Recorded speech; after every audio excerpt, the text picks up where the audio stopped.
تعلیم مکمل ہونے پر انہیں مسلمان ملکوں خصوصاً مشرق وسطی، ترکی، ایران اور ہندوستان بھیج دیا جاتا ہے۔ وہاں پہنچ کر یہ کسی بڑی مسجد میں نماز پڑھتے ہیں، پھر نمازیوں سے کہتے ہیں کہ وہ یورپی مسلمان ہیں۔ انہوں نے مصر کی جامع الازہر میں تعلیم پائی ہے اور مکمل عالم ہیں۔ یورپ میں اتنے اسلامی ادارے موجود نہیں کہ وہ تعلیم دے سکیں۔ وہ سر دست تنخواہ نہیں چاہتے، صرف کھانا، سر چھپانے کی جگہ درکار ہے۔ پھر وہ مؤذن پیش امام بچوں کے لیے قرآن پڑھانے کے طور پر اپنی خدمات پیش کرتے ہیں۔ تعلیمی ادارہ ہو تو اس میں استاد مقرر ہو جاتے ہیں، جمعہ کے خطبے تک دیتے ہیں۔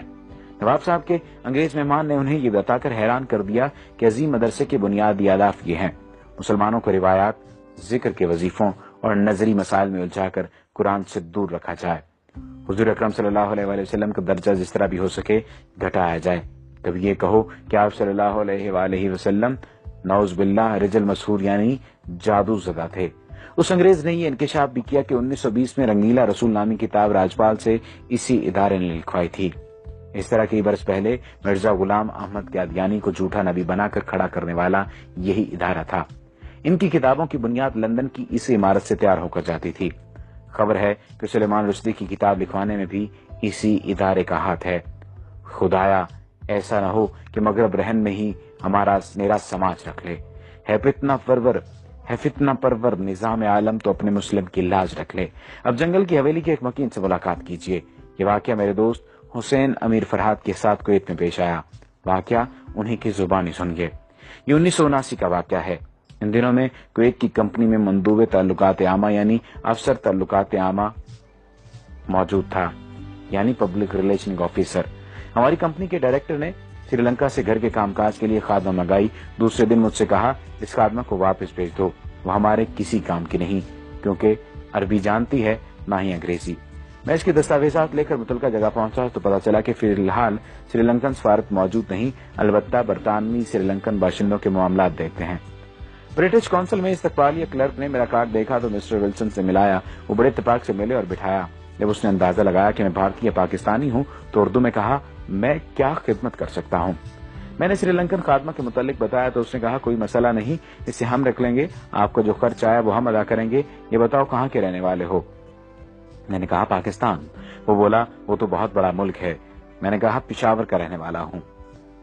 پشتوں میں پوچھا کون سی جگہ؟ میں نے بتایا نوشہرہ۔ جب میں نے گاؤں کا نام بتایا تو اس کی آنکھوں میں عجیب چمک پیدا ہو گئی۔ پھر وہ مختلف لوگوں کو پوچھنے لگا۔ میں نے بتایا کہ کون مر گیا ہے اور کون زندہ ہے۔ میں نے سوچا ہو سکتا ہے یہ نوشہرہ چھاونی میں ملازمت کرتا رہا ہو، لیکن اس کی عمر زیادہ نہیں تھی۔ اس نے کہا کچھ اور کہانی سنائی، پھر اس نے کافی منگائی، پھر انٹرکام پر کلرک سے کہا کہ اس کے پاس کسی کو مت بھیجنا۔ وہ اتنا خوش تھا کہ میں بیان نہیں کر سکتا تھا، اس کی خوشی دیدنی تھی۔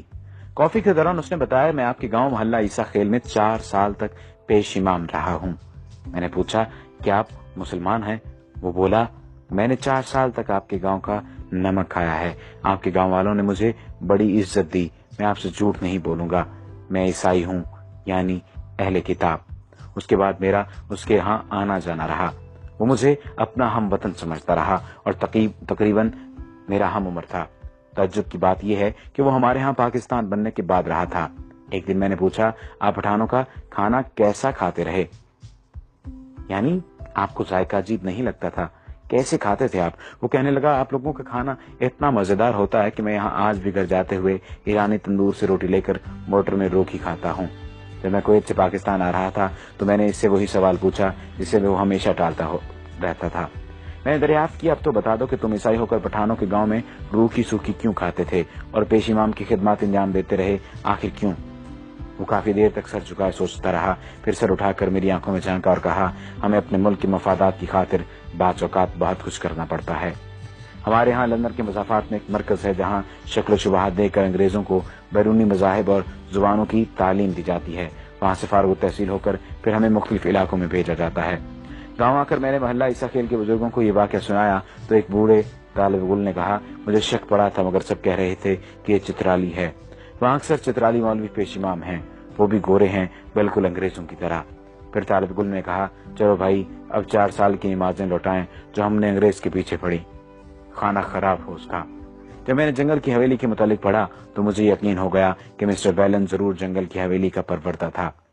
یہ مضمون 90 کی دہائی میں اردو ڈائجسٹ میں شائع ہوا تھا۔ یہود و ہنود کی سازشیں بدستور جاری ہیں۔ یہ مضمون اس نیت سے ضروری ترمیم اور اضافے کے ساتھ دوبارہ بھی شائع کیا گیا تاکہ سادہ لوگ مسلمان باخبر رہیں کہ دشمن انہیں کمزور کرنے کے لیے